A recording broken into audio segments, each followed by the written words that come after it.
O bom da internet é que ela tem essa capacidade de resgatar vídeos que muitos gostariam que fossem eternamente esquecidos. Onde ele fala que tudo é uma farsa, um teatro, eles já têm a decisão. Você fala o que eu quero aí, me ajuda a prender aquela pessoa que eu não gosto. Se eles usarem essa peça pra prender Bolsonaro, eu vou te falar, cara, olha o que tá acontecendo na Romênia. Prende Bolsonaro. O que vai acontecer? O Brasil vai virar um caos.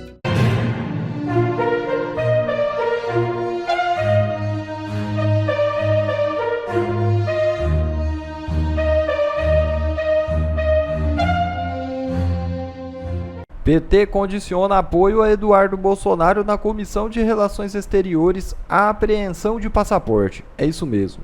O líder do PT na Câmara, Lindeberg Farias, afirmou nesta segunda que o partido só aceitará a indicação de Eduardo Bolsonaro para presidir a Comissão de Relações Exteriores e da Defesa Nacional da Câmara dos Deputados, o CREDEM, caso ele esteja sem passaporte. A declaração foi feita após o PT pedir ao Supremo Tribunal Federal a apreensão do passaporte de Eduardo, acusando de usar viagens internacionais para instigar políticos americanos contra o Supremo. O ministro do STF, Alexandre de Moraes, solicitou uma posição da PGR sobre o caso, mas ainda não tomou uma decisão.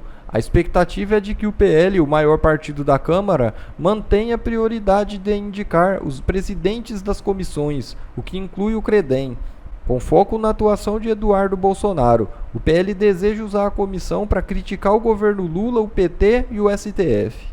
O PT já avisou que caso Eduardo Bolsonaro mantenha seu passaporte e tenha liberdade para viajar ao exterior, se oporá à indicação dele à presidência da CREDEM na reunião de líderes, prevista para essa quinta, conforme relatado pelo G1.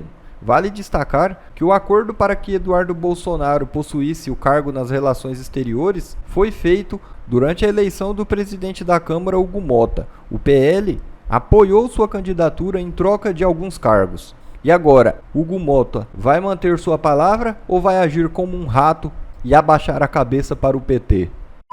E mais, Eduardo Bolsonaro expõe o jogo combinado entre Moraes e Gonê. Eduardo Bolsonaro sugere a armação entre Moraes e Gonê para confiscar seu passaporte. A recente decisão do ministro em estabelecer um prazo de 5 dias para que o Procurador-Geral da República, Paulo Gonê, se manifeste sobre a apreensão do passaporte de Eduardo levanta questões alarmantes. No entanto, o tempo estipulado expirou sem haver qualquer resposta da PGR. Esse silêncio, aliado ao fato de que Eduardo continua nos Estados Unidos, reforça suspeitas de que um possível jogo combinado para dificultar seu retorno ao Brasil sob condições normais. O silêncio da PGR levanta suspeitas. A inércia da PGR diante da ordem de Moraes gera questionamentos lógicos. Gonê estaria esperando a chegada de Eduardo Bolsonaro ao Brasil para então se manifestar favoravelmente à medida extrema. Se essa estratégia for confirmada, o Eduardo poderia se tornar alvo de restrições assim que pisasse em solo brasileiro. Caso essa arbitrariedade se concretize antes de seu retorno, Eduardo tem carta branca para denunciar a situação a organismos internacionais, conceder entrevistas e alertar sobre a crescente perseguição política contra conservadores no país.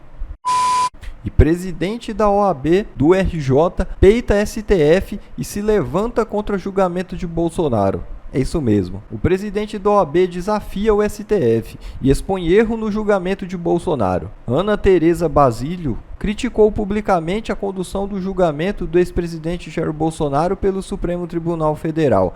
A advogada apontou uma incongruência no fato de o caso ter sido enviado à primeira turma enquanto os outros processos semelhantes continuam a ser analisados no plenário. A declaração de Basílio veio através de publicação no Facebook, onde ela destacou a necessidade de seguir o devido processo legal, independentemente da ideologia dos envolvidos. Segundo a advogada, a decisão de tratar o caso de Bolsonaro de forma diferente levanta dúvidas sobre a coerência do STF. Ela sugeriu que os ministros reconsiderem a decisão e garantam um julgamento que siga um padrão justo e igualitário. O julgamento de Bolsonaro pelo STF já era alvo de questionamento, pois Bolsonaro sequer tem foro para ser julgado no Supremo. Quem dirá ser julgado pela turma de Alexandre de Moraes, que se declarou vítima nos processos. Para a maioria dos comentaristas políticos, Moraes deveria ter sido afastado desse cargo. O bom da internet é que ela tem essa capacidade de resgatar vídeos que muitos gostariam que fossem eternamente esquecidos. Nessas últimas semanas nós tivemos aí a divulgação da denúncia mais mal feita na história da PGR brasileira, aquela construção fictícia para tentar colocar nas costas do Bolsonaro um atentado de golpe com senhorinhas de Bíblia na mão num domingo em prédio vazio, né? É vergonhoso, é risível, mas é isso que eles têm. Eles precisam de alguma coisa para impedir que Bolsonaro seja candidato no ano que vem. Afinal de contas, as pesquisas já mostram que ele venceria no primeiro e no segundo turno. E aí eles pegaram e fizeram essa perseguição, uma tortura, né, psicológica com Mauro Cid, que se tornou a coluna vertebral de toda a denúncia. Existem vários outros delatores, outros testemunhos, mas a coluna de tudo é Mauro Cid, que foi preso, aí sofreu aquela ameaça de prender pai, de prender a filha, de prender a esposa. Depois teve aquele áudio no momento que ele foi liberado, onde ele fala que tudo é uma farsa, é um teatro, eles já têm a decisão, eles só vão aceitar se ele falar o que eles querem ouvir. E aí quando sai a denúncia, que é essa denúncia da PGR, sai uma matéria onde a defesa do Mauro Cid diz isso aqui, ó. Defesa de Mauro Cid detona a denúncia de Goné sobre golpe. Delator afirma enxergar, aí ele fala, distância estelar entre fatos relatados por ele da colaboração e a história levada pelo chefe do PGR no Supremo. Ou seja, distância estelar entre o que o delator, né, ele não poderia nem ser, porque depois da tortura, de tudo que veio à tona, tudo que ele falou tem que ser anulado, mas é uma distância estelar entre o que ele falou e o que está na denúncia. Ou seja, como ele não falou exatamente o que eles queriam ouvir, eles foram lá e decidiram escrever aquilo que eles gostariam de ter ouvido. Não adiantou nada. A Polícia Federal entregou ao PGR, e o PGR ainda fez uma manipulação e omitiu fatos e falas do Mauro Cid que poderiam se contrapor à narrativa que eles estavam construindo. É assim, é impressionante o atropelo, o abuso, a ilegalidade que envolveu a construção dessa denúncia. Aí a internet resgatou esse vídeo aqui, ó, que eu acho que vale a pena ouvir. Cara, vou te dizer, esse troço tá entalado, cara. Tá entalado, o cara botou a palavra golpe, cara. Eu não falei uma vez a palavra golpe. Quer dizer, furo, foi erro, foi sei lá, da condição psicológica que eu tava na hora ali. Ele, cara, realmente, ele sofreu muita tortura psicológica, né? Porra, mas quando é de palavra de golpe que ele botou, cara, eu não falei golpe uma vez. Então, assim, esse faz parte dessa... O que o Mauro Cid falou e o que eles estão falando, escrevendo, como se tivesse vindo dele, não faz sentido, não aconteceu. Então nós já tivemos... Esse é o segundo áudio do cara. Sinceramente, é de dar dó. Eu sinto pena dele. O que ele deve ter passado. Imagina alguém lá e ameaçar prender sua filha. Ó, você fala o que eu quero aí, me ajuda a prender aquela pessoa que eu não gosto, ou nós vamos ter que dar continuidade aí no inquérito, que você sabe, a justiça já é ilegal, nós prendemos quem nós queremos e a sua filha está na minha mira. O que mais falta? Se eles usarem essa peça para prender Bolsonaro, eu vou te falar, cara, olha o que está acontecendo na Romênia. A Romênia está em caos, tá? A justiça de lá... a moda da nova ditadura, a neoditadura é justamente essa, não usar armas, mas entrar pela justiça. Colocar na justiça as peças fundamentais e deixar que a justiça cuide de instalar a ditadura. Aí vira uma ditadura institucional, uma ditadura da instituição, não é da pessoa, né? Então, a ditadura é um vírus que muda, né? Que altera, e ele aprendeu a contornar todos os mecanismos que foram desenvolvidos ao longo das últimas décadas para impedir que ditaduras acontecessem. O mecanismo desenvolveu. Ele reconhece, ó, esse aqui não tem como, então vamos por esse outro lado. E é isso que acontece. E aí nós temos um caso onde um cidadão é torturado, praticamente, psicologicamente, é ameaçado, é coagido para falar exatamente o que eles queriam. Como ele não falou exatamente o que eles queriam, eles escreveram como se tivessem ouvido de tal forma. Prende Bolsonaro. O que vai acontecer? O Brasil vai virar um caos. Isso pode ter certeza. A leitura que eu faço, o Brasil vai virar um caos, e desse caos ninguém sabe o que vai acontecer. E a defesa do tenente-coronel do Exército, Rodrigo Bezerra Azevedo, listou no rol de testemunhas do processo sobre o suposto plano de golpe de Estado os ministros do STF, Alexandre de Moraes e Flávio Dino. Na peça, Moraes é citado como suposta vítima e, por isso, a defesa sugere a necessidade de ouvi-lo. No caso de Flávio Dino, então ministro da Justiça e Segurança Pública, no caso do ministro Flávio Dino, ele era então ministro da Justiça e Segurança Pública no 8 de janeiro, a defesa declara que a oitiva, na condição de testemunha, é imprescindível para a devida elucidação de todos os procedimentos adotados pelos órgãos de segurança pública.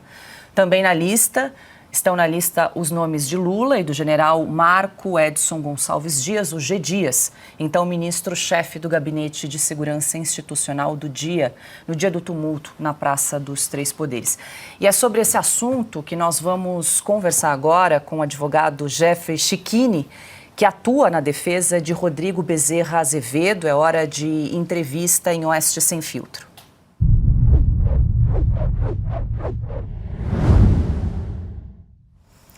Doutor Chiquini, muito boa noite, seja bem-vindo em Oeste Sem Filtro, obrigada pela entrevista. Eu que agradeço o convite, é um prazer imenso estar aqui nessa audiência sempre muito qualificada. Sou ouvinte do programa, sou muito fã do jornal. Doutor Chiquini, eu começo com uma dúvida. Quando o senhor arrolou dois ministros do Supremo Tribunal Federal, o presidente da República, como testemunhas no processo, é necessária autorização judicial de algum ministro, algum juiz para o arrolamento destas testemunhas?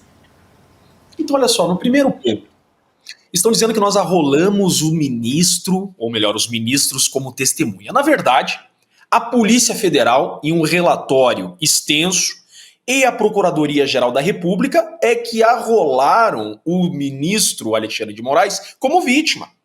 Ele é indicado como vítima em uma investigação e numa denúncia sem nunca ter sido ouvido. Então, na verdade, o que nós fizemos foi apenas corrigir um equívoco jurídico. Apontaram a existência de uma vítima, essa vítima tem que ser ouvida. Por isso, fizemos esse alerta, porque há exigência na legislação de que a vítima seja ouvida. Por isso indicamos o ministro Alexandre de Moraes para que seja ouvido. Agora, haverá um juiz instrutor, não sabemos ainda se o próprio ministro Alexandre de Moraes, vítima e julgador, vai analisar esse nosso pedido ou se haverá um juiz instrutor indicado por ele. O que diz o Código de Processo Penal de forma bem objetiva, que cabe à defesa indicar quem quer que seja ouvido. Veja, é uma prerrogativa da defesa, no contraditório e na ampla defesa, indicar suas testemunhas a serem ouvidas. Deve, então, no exercício do devido processo legal, e se esse processo for um processo democrático, como a Suprema Corte está vendendo, que será, nossas testemunhas devem ser ouvidas, como ocorre, como regra, em todos os processos criminais com seu curso regular no Brasil. Bom, então, só para ver se eu entendi direito, se houver aí o respeito ao devido processo legal, as testemunhas devem ser ouvidas, não precisa de autorização de nenhum ministro, seja o ministro Alexandre de Moraes ou um juiz instrutor. Exatamente isso. Cabe à defesa indicar suas testemunhas. E isso faz parte da ampla defesa. Veja que agora nós não estamos mais em uma investigação. Agora nós temos réus. São 34 acusados. Agora, o devido processo legal, que não existe na investigação, deve ser observado. Você cercear a oitiva das testemunhas é um cerceamento à defesa. Isso gera nulidade. Certamente, se estivéssemos em primeiro grau, havendo esse cerceamento, teríamos aonde recorrer. Não sabemos qual decisão virá, até porque há aqui uma confusão. E isso não foi posta por nós, já deixando bem claro, esse balaio jurídico, é o termo que eu tenho utilizado, foi feito pela Polícia Federal e pela PGR, de indicar o ministro Alexandre de Moraes, relator e juiz do caso, como vítima. Agora, o que ele decidirá? Se ele for o juiz, não pode ser ouvido como vítima. Se ele disser que não é vítima, não existe vítima nesse caso. Doutor Chiquini, deixa eu abrir aqui essa entrevista para as perguntas dos meus parceiros aqui de bancada, Adalberto Piotto. Doutor, boa noite, seja muito bem-vindo. É lapidar a sua definição e a descrição do direito brasileiro sob a lógica do Estado Democrático de Direito e também do processo penal. Mas vamos à realidade, se o senhor me permite. Eu sei que o senhor está considerando também a realidade. E o senhor citou um dos pontos que eu já faria como pergunta, mas vou repetir aqui uma vez, me permita.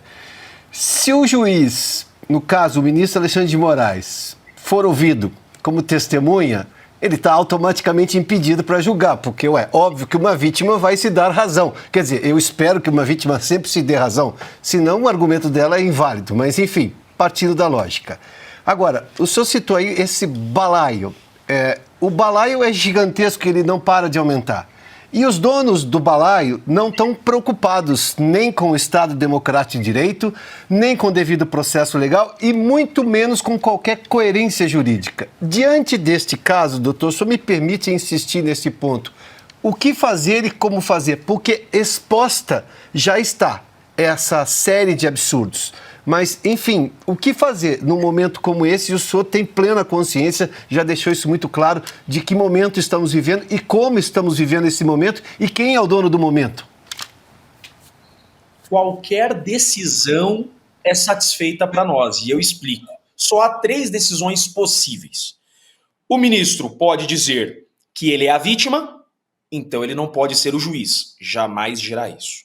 Segundo ponto, ele vai dizer que ele é o juiz e por isso não pode ser ouvido como vítima. Não temos a vítima.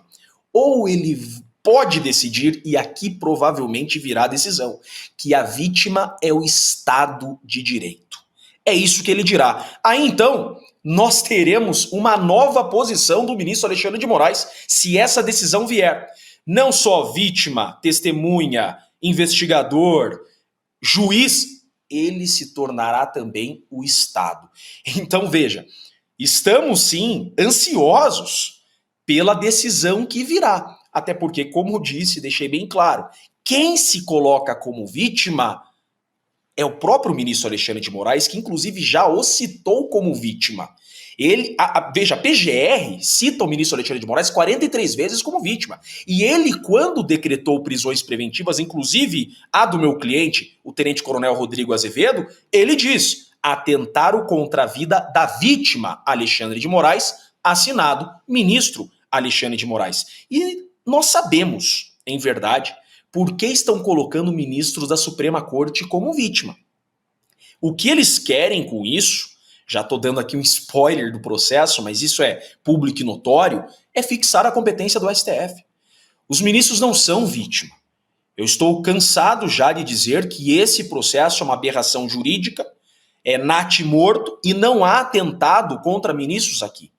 Veja que até aquela minuta que dizem que existiu, não tem menção a atentado a ministro. Só que os 34 acusados não têm prerrogativa de foro e não poderiam fixar a competência da Suprema Corte. Por isso que apontam o ministro da Suprema Corte como possível vítima para fixar a competência no STF, que é a finalidade. Eles queriam essa competência ali, por isso que isso foi construído. Não imaginavam eles que as defesas trabalhariam como estamos trabalhando. Então não há nenhuma estratégia de defesa aqui a indicar o ministro como testemunha. Não, é dizer o óbvio. Em todo e qualquer processo criminal no Brasil, a vítima deve ser ouvida.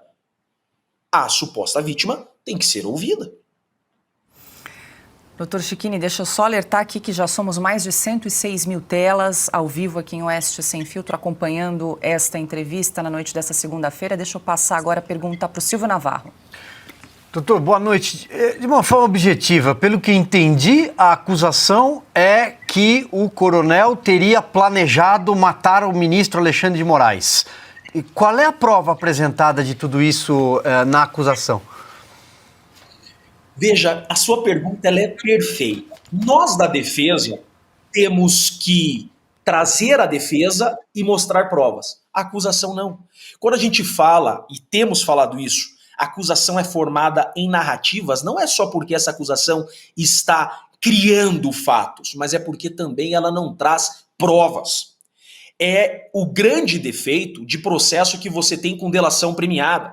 Você usa a delação premiada para suprir a falta de provas. Nós da defesa provamos, nós da defesa falamos e provamos. Essa acusação não. Essa acusação está dizendo: o tenente-coronel Rodrigo Bezerra de Azevedo, meu cliente, queria atentar contra o ministro Alexandre de Moraes no dia 15 de dezembro de 2022. Pronto, não tem um print, não tem uma minuta, não tem um nada. Nós, a defesa, já na investigação, diferentemente desse relatório fictício da Polícia Federal, trouxemos prova inequívoca, documental, mais de 5, que nessa data era aniversário do Coronel Azevedo. E ele estava em casa com sua família. Então veja, a acusação só traz narrativas, porque não tem um documento. Na falta de documento, eles falam, a delação supre. Uma delação que não é delação. Porque delação premiada também na Lava Jato, houve essa discussão, o próprio STF anulou delações premiadas baseadas somente em narrativas. A delação do Mauro Cid é só narrativa sem documento, e a denúncia da PGR é só narrativa sem documento. Deixa eu passar agora a pergunta para Ana Paula Henkel. Boa noite, doutor. Obrigada pela entrevista. Bom, doutor, vou ler um comentário aqui, né, do nosso chat, da Deise Rodrigues Lira. Não há lógica para os Supremos, infelizmente. Doutor, queria tocar num ponto que saiu, né, tanta coisa para a gente olhar em toda essa seara do 8 de janeiro, mas uma coisa que parece que saiu do nosso radar, e como o senhor aqui coloca o Flávio Dino como uma peça da defesa para a devida elucidação de todos os procedimentos adotados pelos órgãos de segurança pública, já que ele era o ministro da Justiça. Doutor, e as câmeras do 8 de janeiro? A filmagem do Ministério, exatamente do Ministério da Justiça do Flávio Dino, isso simplesmente evaporou, acabou, morreu o assunto? É a dúvida de todos. Quando a gente coloca o Flávio Dino como testemunha, nós não estamos querendo tumultuar o caso em hipótese alguma. Acontece que denunciaram os Kid Preto pelo 8 de janeiro. E no 8 de janeiro, a autoridade máxima da segurança pública do país era o Flávio Dino. Há muito a ser explicado. Por exemplo, horário da invasão, militares no subsolo assistindo a invasão pelo celular. Horário da invasão, pessoas invadindo o Planalto e militares com escudo recuando. As imagens. Veja, agora nós temos um processo. Agora não é mais investigação, agora tem que ter contraditória e ampla defesa. As testemunhas têm que explicar, agora é olho no olho. Senhor ministro, aqui testemunha. E deve ser testemunha. Não aceitar o Flávio Dino como testemunha é cerceamento de defesa, porque ele era a autoridade máxima daquele dia. Ele decidiu ocultar imagens, tem que explicar o motivo e tem que ser ouvido na condição de testemunha, que não pode se calar, não pode omitir e não pode mentir. Muito deve ser esclarecido. Veja, um processo, para que uma condenação seja legítima, ele tem que respeitar o contraditório e a ampla defesa. Se o Flávio Dino não fosse parte, não seria indicado como testemunha. Se o ministro Alexandre de Moraes não tivesse sido indicado como vítima, não teria sido indicado a ser ouvido. Então não há nenhuma chicana defensiva aqui. A questão é, estão construindo uma aberração jurídica e acham que nós, juristas, vamos engolir isso. Não vamos. Nosso compromisso é exclusivamente com a observância da legislação e da correta aplicação da lei. Bom, pessoal, esse foi mais um vídeo. Eu espero que vocês tenham gostado. Se vocês gostaram, deixa o like aqui para fortalecer nosso canal. Logo eu volto trazendo mais informações da política para vocês. Um forte abraço, fiquem todos com Deus e até a próxima.